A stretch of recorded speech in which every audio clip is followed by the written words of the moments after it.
আসসালামু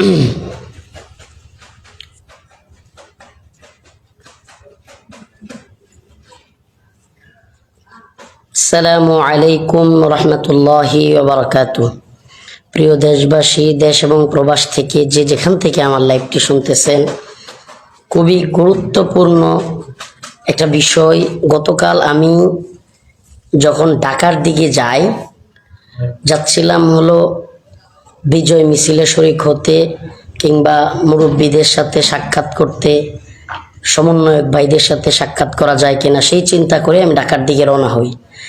আমি মাওনা থাকাকালীন আমি শুনতে পারি কাশিমপুর কারাগারে, আমরা বিভিন্ন মাধ্যমে জানতে পারি, যেহেতু কারাগারে দীর্ঘদিন ছিলাম, কারাগারের বিভিন্ন জনের সাথে আমাদের সম্পর্ক আছে, সেই সুবাদে আমার কাছে একটা মেসেজ আসে যে কাশিমপুর কারাগারে জেল সুপার, হাই সিকিউরিটির জেল সুপার সুব্রত কুমার বালা সে বন্দীদের উপর গুলি চালাচ্ছে। ঘটনার সূত্রপাত,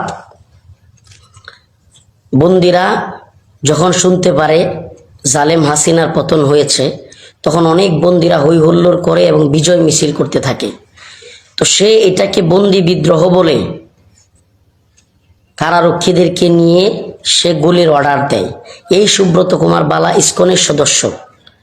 অনেকেই, আমি যখন কারাগার গেটে গেলাম সেটাকে আমি অতি উৎসাহী, আবেগী, এই সেই, মানে যেসব মানুষগুলোর কাজ নাই, এসব মানুষগুলোর কাজই হচ্ছে মানুষকে সমালোচনা করা আর ভাগবাটোয়ারা নিয়ে ব্যস্ত থাকা। যে সমস্ত মানুষগুলো এই সমস্ত কথাগুলো বলেছেন যে কেন গেলাম অতি উৎসাহী, আবেগী, আমার কাছে সুনির্দিষ্ট নিউজ আসছিল যে কাশিমপুর কারাগারে অনেককেই গুলি করা হয়েছে। তখন আমি যাই, আশপাশের এলাকার যারা আছে তাদেরকে নিয়ে আমি অবস্থান নিই কারাগারের সামনে। আস্তে আস্তে লোক বাড়তে বাড়তে হাজার হাজার লোক হয়ে যায়। অনেক স্বজনরা আহাজারি শুরু করে, এক মা আমার কাছে কান্নাকাটি শুরু করে। তখন আমাদের কাছে বিষয়টা যখন আস্তে আস্তে গভীরভাবে অনেকে আসতেছে এবং বিষয়টা সবাই জানতেছে, তখন কাশিমপুর বা এই আশপাশ অঞ্চলে সবাই জড়ো হচ্ছে যে কারাগারে কেন গুলি করা হলো।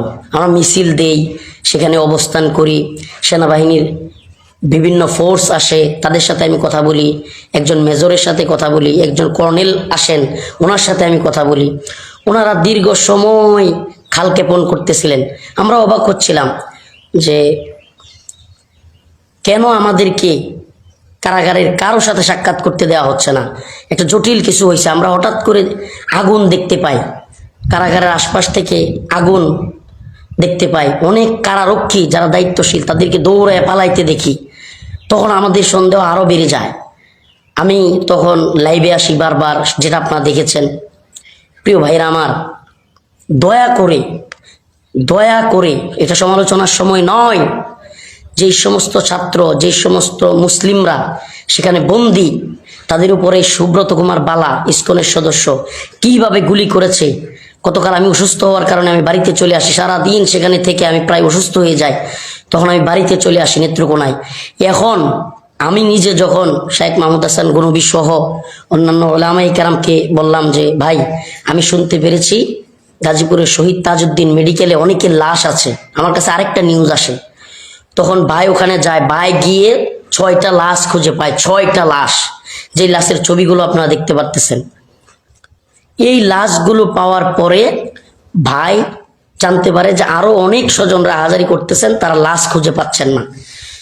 আমি পরে আবার কারাগারে খোঁজ লাগাই, যারা আমাদেরকে কারাগারে ইনফরমেশন দেয় তাকে জানতে পারি 32 জনকে মেরে ফেলা হয়েছে, অনেকের লাশ গায়েব করে ফেলা হয়েছে।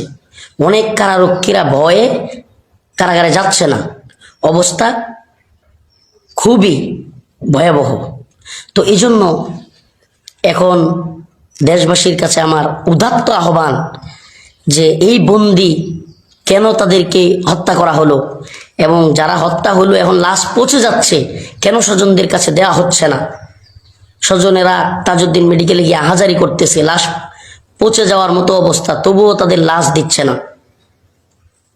আপনারা অবশ্যই গাজীপুরের আশপাশে, আমি যেহেতু এখন নেত্রকোনায় চলে আসছি, আপনারা গাজীপুরের উলামায়ে কেরামকে বলবো, গাজীপুরের তাওহীদবাদী জনতাকে বলবো, মুসলিম জনতাকে বলবো, আপনারা কাশিমপুর কারাগারের গেটে যান, আবারও যান, গনবী ভাই সহ অন্য উলামায়ে কেরাম যাচ্ছে। এবং আপনারা শহীদ তাজউদ্দিন মেডিকেল ওখানে অবস্থান নিন, স্বজনদের কাছে লাশ ফিরিয়ে দেওয়ার ব্যবস্থা করেন এবং কাশিমপুর কারাগারের সামনে গিয়ে অবশ্যই অবস্থান নেন।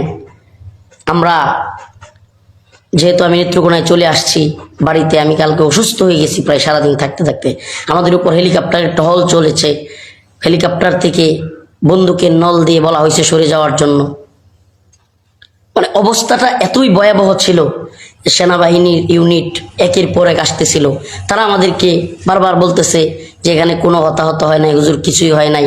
এমনকি শায়েকের সাথে আমি যখন সাক্ষাৎ করলাম, আমার এখন মনে হচ্ছে শায়েককে ওরা বাধ্য করেছে আমাকে বলতে যে এখানে কিছুই হয় নাই।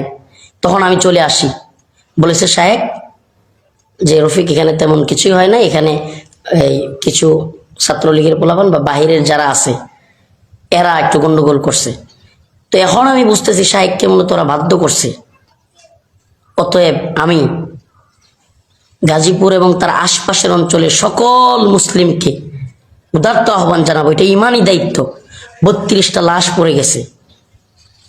এই সুব্রত কুমার বালা ও শেখুল হাদিস আল্লামা মামুনুল হক, মুফতি মাহমুদ হাসান গনবী সহ অনেক আলেমকে এত বেশি অত্যাচার করেছে। গনবী ভাইকে ঝুলিয়ে শেখ মাহমুদ হাসান গনবীকে কারাগারে বন্দি থাকা অবস্থায় হাতে পায়ে রশি লাগাইয়া ঝুলাইয়া তারপরে পিটাইছে এই সুব্রত কুমার বালা।